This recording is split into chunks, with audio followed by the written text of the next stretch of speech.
Hello ma'am sir, so today ay tuturuan ko po kayo kung paano gumawa ng superhero theme na number gamit ang inyong PowerPoint presentation. Ayan. So andito na po tayo sa ating PowerPoint, sa ating pinaka-slide, sa first slide.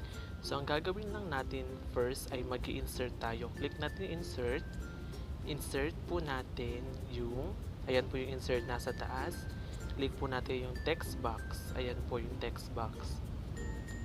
Ayan, pindutin lang po natin tapos insert na po natin yung text box. So, ang i-insert po natin, ang type natin ay number 1. Ayan, tapos highlight, tapos papalakihin po natin yung number para mas maging visible po siya. Ayan, highlight ulit natin. Ayan, tapos papalakihin natin. Tapos adjust lang natin, ilagay lang po natin siya sa pinaka-center. Tapos palitan po natin yung kanyang font style. Ang ginamit natin ay Century Gothic.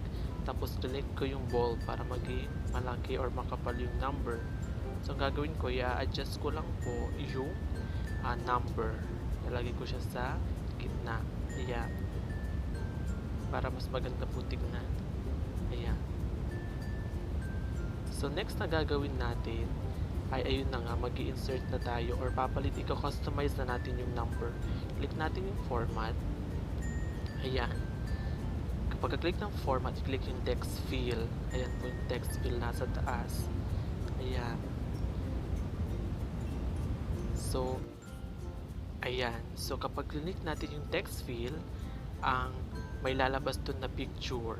Tapos, kapag click yung picture, hanapin nyo na po kung ano po yung picture na ilalagay nyo po doon sa number.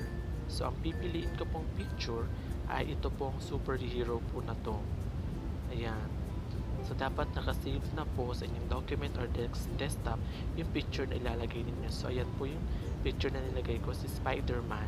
Ngayon naman, i-text ko yung i-click ko yung text outline para malagyan ko ng outline yung number. Para mas mabigyan pa siya ng emphasis. Ayan. So, yan po yung, or pwede po natin palitan yung outline. Gawin natin ibang color. Ayan. So, yan po yung pinili kong outline. Kapag sinabi mong outline, yung nasa gilid po ng number, o kung mapapansin nyo, nag-iiba-iba yung color ng outline. Kasi pumili ako ng mas bagay na color doon po sa ating number.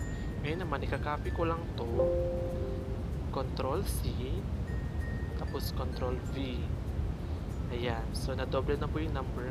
Mag-try ulit tayo. Try naman natin yung number 2. Ayan. So, yung sa number 2, papalitan natin yung kanyang picture. Click ulit yung text fill. Tapos, hanapin ulit. Kapag click yung text fill, i-click nyo yung picture.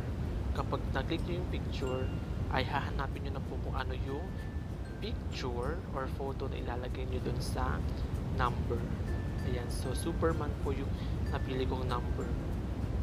Superman po yung napili kong picture. Ayan. Tapos, palitan natin yung outline. So, ayan. Tapos, pwede din po natin pakapalin yung outline. Pag gusto natin pakapalin yung outline, click lang natin yung text outline. Tapos, ayan na po siya. Naging makapal na po yung kanyang outline. So, ganyan lang po kadali gumawa ng superhero theme na number gamit po ang PowerPoint presentation. Please do subscribe. Thank you!